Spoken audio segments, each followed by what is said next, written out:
board meeting of the Virginia Nuclear Energy Consortium. Thank you all so much for coming. I think probably, since we only see each other, most of us see each other quarterly, why don't we get back around the room just to make sure we all know who we all are. And I'll start. I'm Marshall Cohn from Babcock & Wilcox Company. And I'll be happy later to tell you what's going on. Sam, I'll ask you a question. Administration. Yes, good afternoon. Donald Hoffman. I'm the President and Chief Executive Officer of Excel Services Corporation, and also have the privilege of serving as President of the American Nuke Society. And I, too, will be pleased to tell you what's going on. I am Bob Bailey. I'm the Executive Director of the Center for Advanced Engineering and Research. Maureen Madsen, University Council, Christopher Newport University, and I know nothing. Tell me what's going on. Mike Renchek with Arita, CEO. I'm John Capson, I'm the President of Central Virginia Community College in Lynchburg, representing Virginia's community colleges. David Christian, CEO, Dominion Generation. Al Christopher, Department of Mines, Minerals, and Energy, representing Director Conrad Spangett. Ali Heilinga, Virginia Tech. Ron Soames, Liberty, representing all of those private citizens. I'm Barry Johnson. I'm Senior Associate Dean in the School of Engineering at the University of Virginia. Good afternoon, Jerry Giles from the Virginia Economic Development Partnership.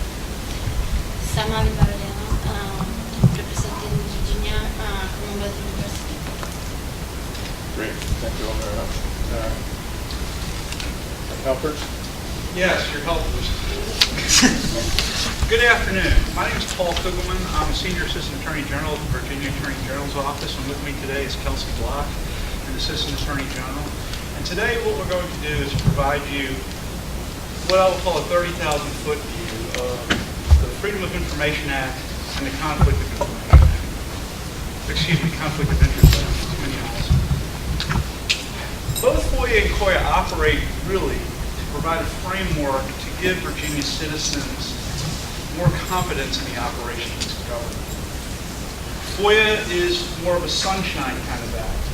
It provides for public access to certain meetings, public bodies, and it provides access to certain public records. The Conflict of Interest Act effectively operates to prohibit public acts that erode citizens' confidence in the operations of its government through either its employees or its appointees. This training isn't designed to make you conversant or intimately familiar with the operations of the Act. The purpose of the training today, as will be demonstrated by its relative brevity, is to give you an overview of what these acts do, how they impact you, and when you need to ask questions of your lawyers so that you can be guided appropriately in your response to FOIA requests, if you have questions about advertising meetings, if you have what you think may be a conflict of interest that you need an opinion on. And so basically give you some overall ground rules and identify issues or areas where you might think, maybe I should call my lawyer. And once you have that thought, I will tell you it's time to call your lawyer. Because it's better to get the question answered than it is to guess, run afoul, and then have to fix it later. Kelsey is going to discuss FOIA, and then after her presentation is concluded, we will answer questions about FOIA. I will then present on the Conflict of Interest Act, and we'll answer any questions about, and we will answer any questions about FOIA and FOIA, or any other questions that you may have. We'll be happy to email the PowerPoint presentation to any of you. Randy, if you want it, wherever you want. Keith, Oh, he has a meeting downtown. Randy, if you've seen this video. And with that, I will turn it over to Kelsey. Hi. So, as Paul said, the Freedom of Information Act is about creating transparency in government. Basically, the idea is that public bodies are working for the public interest, and so the public should be able to see what's going on. FOIA is to be liberally construed, and the exceptions to FOIA are to be narrowly construed. Basically means that if there's a close question on whether to withhold a document or disclose the document, it generally falls on the side of disclosing it.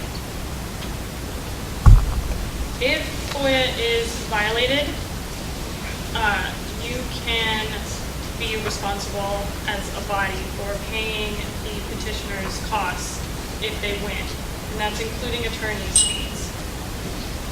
If the violation is knowing, if you think maybe you should respond to a FOIA request and you don't, or even if you think you might need to respond and you don't, you can be fined in your individual capacity as a member. And for the first violation, the fine can range from $500 to $2,000. For a second violation, it's $2,000 to $5,000. So keep this in mind when you get a FOIA request, and just take it seriously. There are two main areas where you're going to encounter FOIA: public records and meetings. Starting with public records, all public records are open to viewing by the public. There are some exceptions, but since this is just a general overview, we're not really going to get into those. But this is a good place to start with. Just sort of assume that the record is a public record and it can be requested. Public records are anything that is produced in the transaction of public business. This includes audio recording, video recordings, emails, voicemails, even things that are on your private phone or your private computer. If they relate to what's going on with the NECA, then that is a public record. Also, if you have a public record, you are considered a custodian of that record, which means you have a responsibility to make sure that it's not lost or destroyed. You just need to take reasonable precautions to make sure that doesn't happen. The public gains access to public records through a FOIA request. The FOIA request does not have a specific format. It says reasonable specificity, but it doesn't necessarily have to be specific for you to have to respond. If it's not specific, you can respond and ask them, is there some way we can make it more specific, and work with them to narrow it down? Or you can charge them a fee for having to produce a whole lot of documents.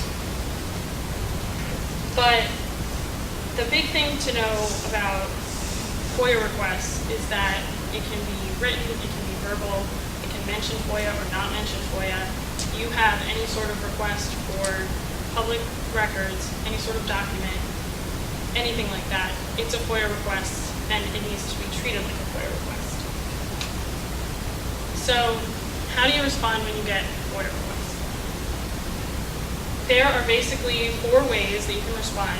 You can either produce the document, you can say there isn't a document to be produced, you can say that it falls within one of the exceptions, in which case you have to list the exception, give some idea of the nature of the document, and that is just so that the requester and the court can determine if it's a legitimate use of that exception.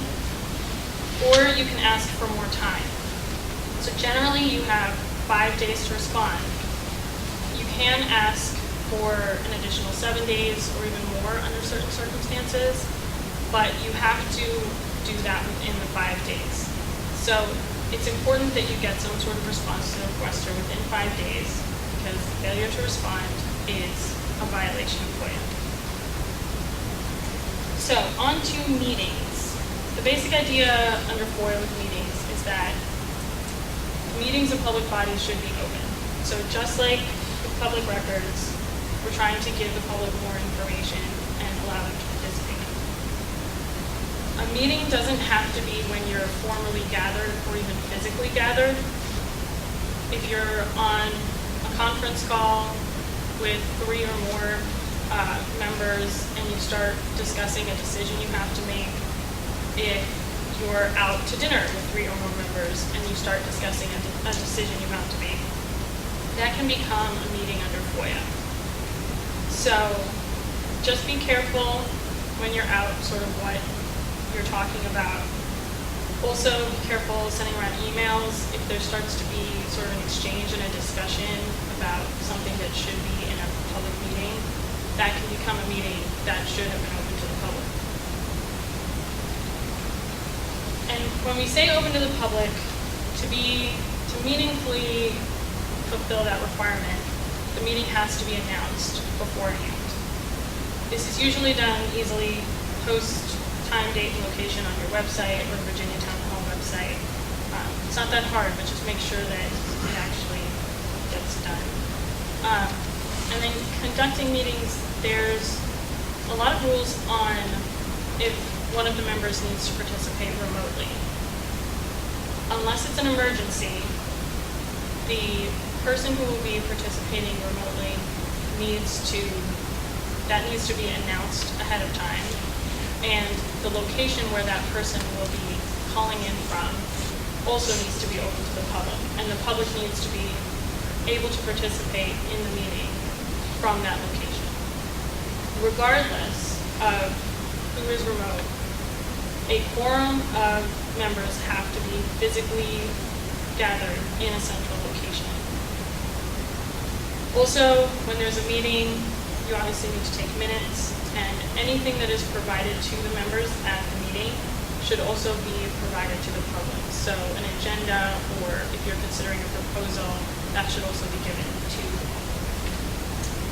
And that's it for me. If you have any questions, I'm going to answer them now. And we put up the contact information for the FOIA Council. They're a really good source of information if you have any questions after this. What is the rationale for allowing a FOIA request to be open? I think it's basically because we don't want to expect the public to have read FOIA before they request a document that under FOIA they pretty much have a right to. It's kind of their document since it's for their benefit. So we want to make it as easy as possible for someone to file a FOIA request if they want to. Include a voicemail? You can include a voicemail. Can you request the requestor to put it in writing? It's a FOIA request upon the request being made. FOIA really puts a heavy burden on the government. That's where it really gets me.